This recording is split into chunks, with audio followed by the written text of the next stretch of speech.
Danes v novicah med drugim. Na Drski opozarjajo na uničene ceste. Vse bolj se spodbuja samooskrbo.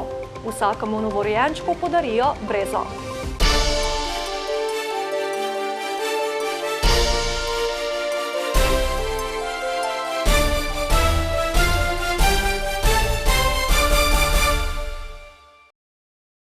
Lepo pozdravljeni. S prihodom toplejših dni več časa preživimo v naravi, kjer na nas prežijo klopi.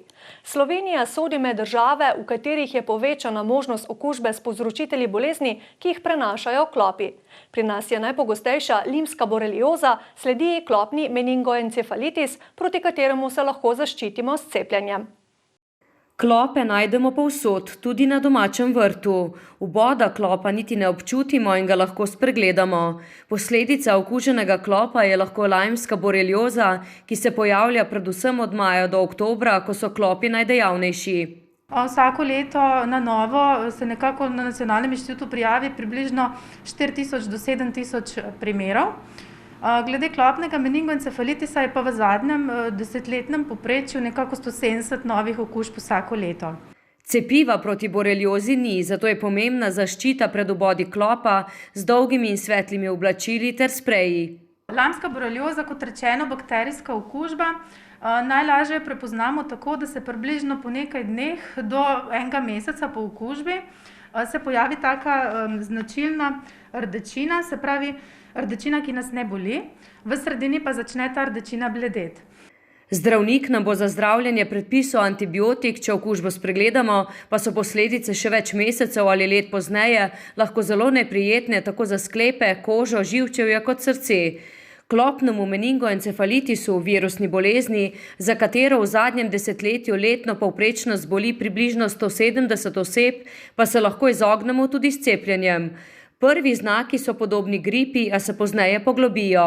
Ko imamo res hud glavobol, res nam vročina naraste, potem lahko bruhamo, slabo nam je, trese se nam lahko jezik, roke, ohromelost se lahko pojavi po telesu. Pa tudi otrdel vrat. Vsekakor je ključno samozaščitno vedenje. Priporočam vsem, da so previdni. Dolge rokave pa dolge hlače. Smo previdni, cepljena pa osebno nisem.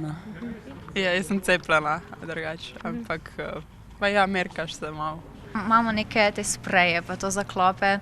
Sem zdaj pač, in ne upravljam vedno, ampak tako, če sem v vinogradu, pa to, tam se kdaj kaj najde, pa je pa treba. Jaz sem tudi dosta zunaj, ampak ne vem, še nisem imel nobene izkušnje, da bi nekako sploh to razmišljal o tem, tako da ne zaščitim se lih. Ob pojavu klopa na koži ga čim prej odstranimo s koničasto pinceto, ne pomagamo pa si z oljem ali drugimi mazili. Mesto vboda več tednov opazujemo.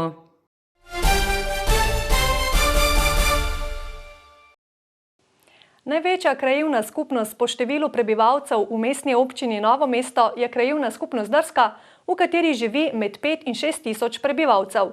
V njeni sredini so tudi pomembne občinske in regionalne ustanove. Vse to pa pomeni, da so tamkajšnje ceste precej prometno obremenjene, posledično jih je veliko v slabem stanju.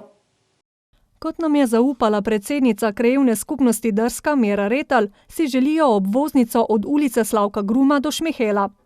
Kajti sedanje ceste znotraj so zelo obremenjene in pa tudi poškodovane. Tudi te bo potrebno obnoviti, tako Šegovo ulico, Cesarjevo ulico, Volčičevo ulico in ulico Slavka Gruma. Vse to je po besedah Retljeve sicer v načrtih mestne občine, a ker so ceste v slabem stanju, upajo, da bodo projekti tudi kmalu izpeljani. Vse luknjaste in obupne, stare 40 let in praktično potrebne prenove, tako s preplastitvami, kot z odvodnjavanjem, ponekod pa tudi morda kanalizacija in pa meteorne vode. Pogrešajo tudi dokončanje urejanja Šmihelske ceste. Kot je pojasnil župan Gregor Macedoni, Direkcija za infrastrukturo pripravlja razpis za izbor izvajalca gradbenih del za 3. fazo rekonstrukcije te državne ceste, in sicer za odsek od križišča na Smrečnikovi ulici do odseka za pokopališče. V tem trenutku so v zaključni fazi tudi projekti, da bomo celovito rekonstruirali ulico Slavka Gruma, torej na novo bomo uredili ločene površine za pešce in kolesarje ter celotno vozlišče z vso komunalno infrastrukturo.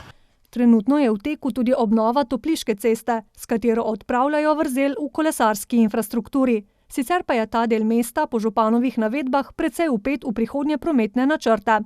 Vemo, da je že pred slabimi 10 leti bil sprejet državni prostorski načrt, ki predvideva tako obvoznico po zahodni strani Novega mesta kot vzhodni, in ravno ta zahodna trasa predvideva tudi nov most v Srebrničah. Most je v fazi načrtovanja, želja pa je, da bi kmalu steklo tudi projektiranje navezav. Še ostajamo pri cestah. V Krški občini se bodo letos lotili rekonstrukcije lokalne ceste Videm-Brestanica cesta 4. julija v dolžini dobrih 200 metrov. Zanjo je na zadnji seji dal soglasje tudi tamkajšnji občinski svet. Rekonstrukcija ceste 4. julija vključuje tudi ureditev priključka Vrtne ulice v dolžini 40 metrov, rekonstrukcije strme poti v dolžini 215 metrov in poti na Polšca v dolžini 190 metrov ter rušitev objekta ob cesti 4. julija. Glavna sprememba bo seveda izgradnja rondoja, ki bo po eni strani umiril promet na relaciji Brestanica-Videm, po drugi strani bo omogočil varno vključevanje v promet strani vrtca. Ob tem bodo uredili tudi površine za pešce in kolesarje, odvodnjavanje, kanalizacijo za odvod odpadnih komunalnih in padavinskih voda, vodovod, cestno razsvetljavo in širokopasovne povezave. Ves ta projekt, ki bo veljal nekje 680 000 evrov, je dokaj zahteven, predvsem zato, ker poteka pod precejšnjim prometom in bo celotna dela bodo trajala nekje do sredine drugega leta. Vlaganj v cestno infrastrukturo pa s tem ni konec. Dolgoletno gradbišče na avtocesti in nekaterih drugih območjih je pustilo velike poškodbe na cesti krških žrtev. Predvsem na odseku med Starim mostom in pa šopingom. Nekako se predvideva v budućnosti, da naj bi ta cesta bila prekategorizirana v občinsko cesto oziroma občinsko ulico, ko bo spremenjena sedanja obvoznica v državno cesto G1. Občina pa je z Republiško direkcijo za infrastrukturo dosegla dogovor, da ta še pred dejansko spremembo kategorizacije izvede rekonstrukcijo te ceste. V tej rekonstrukciji bo seveda v precejšnjem deležu sodelovala tudi občina, predvsem pri izgradnji pločnikov, razsvetljave in pa spremembe komunalne infrastrukture. Sama investicija se bo izvajala v večjih fazah, in sicer v prvi fazi ki bo se začela letošnje leto, se izvaja dela na odseku od Starega mosta pa do odcepa za pokopališče. V drugi fazi sledi urejanje ceste od pokopališča do nakupovalnega središča Leskovec, v tretji fazi pa bo prišel na vrsto odsek od krožišča pri hidroelektrarni Krško do Starega mostu.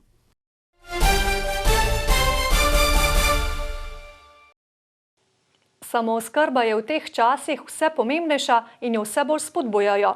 Je pa tudi ena od glavnih nalog podeželskega izobraževalnega centra, ki v Novem mestu deluje že dobro leto. Obiskali smo ga v sklopu snemanj dokumentarno igranih filmov, ki jih pripravljamo za evropski projekt Moja Evropa, moja prihodnost. Podeželski izobraževalni center, ali kot ga vidi njegova vodja Jožica Pavše, ustvarjalnica podeželja v mestu, je projekt, ki so ga udejanjili s sredstvi Evropskega kmetijskega sklada za razvoj podeželja januarja lani.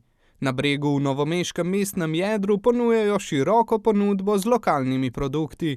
Glede na to, da želimo oživeti lokalno ponudbo, lokalno samooskrbo, je poudarek na ponudnikih iz območja Dolenjske in pa iz območja Bele krajine. Ker je projekt sodelovanja, se pravi, smo potem tudi vključujemo postopoma ponudnike iz območja Kočevja, potem Notranjske. V preteklem letu pa je načrte centru precej prekrižal koronavirus. Sejna soba, namenjena izobraževanjem in delavnicam, je bolj ali manj samevala, a upajo, da ne bo več dolgo tako. Dostavke delavnic imamo, programi so predvideni, tudi v ostalih projektih imamo predvidene delavnice, tako rokodelske, kot recimo potem v nadaljevanju vezane na lokalno samooskrbo. Tako da rečemo, samo da gre ta situacija mimo. Njihova želja je tudi povezati lokalne ponudnike in javne zavode, ki zaenkrat malo posegajo po lokalno pridelani hrani. Ta projekt je naredil nastavke za nove projekte. Tako da v bistvu zdaj že pripravljamo, smo dobili potrjen nov projekt, kjer bomo pa spet nekako oblikovali prav mrežo 10 lokalnih ponudnikov in potem tem pomagali nekako, da res stopijo ta sistem javnih zavodov. Ena od novih idej centra je tudi manjša turistična agencija. Tukaj znotraj je nastalo ogromno nekih turističnih,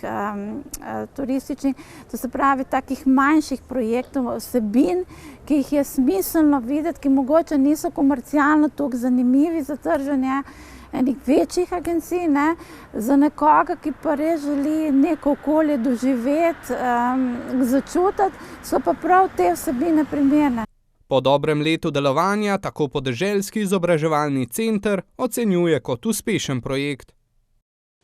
Za konec pa v Belo krajino, natančneje v Črnomelj, kjer se je tamkajšnji podjetnik odločil za prav posebno in lepo gesto. Njegovo podjetje bo letos vsakemu novorojencu iz Bele krajine podarilo sadiko bele breze. Beli krajini pregovorno rečemo tudi dežela belih brez. Sadike tega nežnega in vitkega drevesa, ki je očarljivo v prav vsakem letnem času, bodo letos našle svoj dom v mnogih belokranjskih krajih. Otrokom, ki se rodijo v Beli krajini, želimo približati rastlino s tem, da bo rasla z njim, da bo nekaj pomenila. Pa še sploh breza zaradi tega, ker je to simbol Bele krajine. Običaj sajenja dreves ob rojstvu otroka je star že tisočletja, poznajo ga v mnogih kulturah. Tudi danes velja drevo za izredno lepo in simbolično darilo, ki bo raslo skupaj z novim družinskim članom. Računamo, da se bo javil vsak, ki ima otroka letos ali pa ga bo imel, da bo dobil to brezo. Brezplačna dostava na dom z navodili. Za sajenje. Poleg bodo priložili še kovinsko tablico z graviranim posvetilom, ta hip so še v izdelavi, za trajen spomin in z željo, da breza v Beli krajini ne izgine. Mislim, da se je posekala v zadnjih desetletjih precej, tako da je več ni videti posod, ko je bilo včasih metliški konci še nekaj je. V glavnem to bi radi tudi na ta način majčkeno obnovili. Čebelarji je ne marajo preveč, ker ni medonosna, doda. Nekateri so nanjo alergični, a ima tudi številne dobre lastnosti, ki pretehtajo, je prepričan Miller.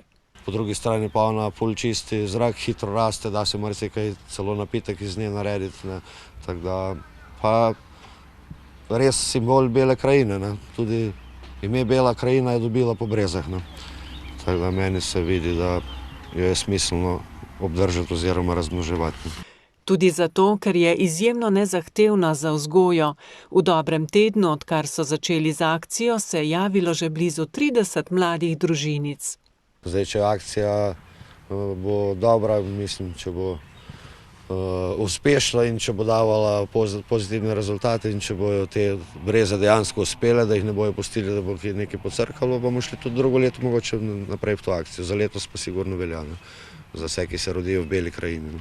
Breza simbolizira prenovo in novo rojstvo, saj je prvo drevo, ki po zimi požene liste.